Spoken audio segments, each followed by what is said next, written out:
Il a connu son quart d'heure de gloire. En témoigne cette photographie dans la 3e livraison de l'exposition de Saint-Étienne datée du 23 août 1891.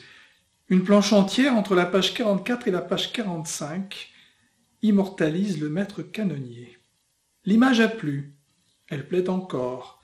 Pour beaucoup, il s'agit là du type même de l'ouvrier stéphanois avec l'enclume, la forge, la basane. Bien peu savent pourtant qui est exactement ce personnage qui prend ainsi la pose sous le regard du photographe anonyme. À regarder de plus près, le portrait étonne et séduit tout à la fois. Pierre Didier de Revay n'allait tout de même pas poser en tenue de travail devant l'appareil photographique. Il a donc mis son faux col et enfilé son veston sur le tablier de forgeron. Il est aussi en chaussures et porte un pantalon rayé. Ma foi, ce n'est pas tous les jours que l'on se fait tirer le portrait. Le cheveu court, le sourcil interrogatif et la moustache tombante, Didier de Revay fixe l'objectif figé. Ses mains puissantes, regardez le pouce de sa main droite, serrent en un formidable étau le tube et le marteau. Au-dessus de lui, un alignement de longues pinces et sur sa gauche, on devine l'établi avec son étau à pied devant la grande fenêtre, source de lumière.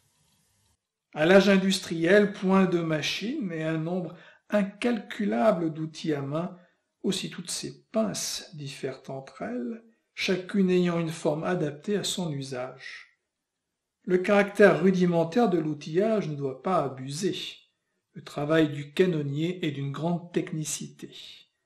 Didier de Revay a voulu offrir à l'objectif toutes les étapes de son travail sur le canon d'amas. Baguettes, rubans, mandrins profilés sont exposés au premier plan de façon didactique. Les baguettes posées à l'arrière, à gauche, constituent les composants des rubans dont les rouleaux reposent au sol au premier plan. Le ruban est obtenu par l'assemblage de plusieurs baguettes tordues, chauffées et soudées par martelage. Ce sont ces rubans qui s'enroulent en spirale ensuite autour du tube ou mandrin. Une fois martelés, ces rubans, mélange de fer et d'acier, sont soudés au tube d'acier trempé, comme on peut le voir sur les deux canons posés au premier plan. Un portrait en majesté, nul doute. Je ne vous parle pas bien sûr des portraits officiels de nos derniers présidents qui ne savent plus quoi faire pour se distinguer dans la décontraction ou le ridicule. Non, je parle du portrait officiel à l'ancienne, héritier du portrait royal, le pouvoir représenté en majesté avec ses attributs. Vous vous souvenez de Louis XIV, peint par Rigaud avec son manteau du sacre?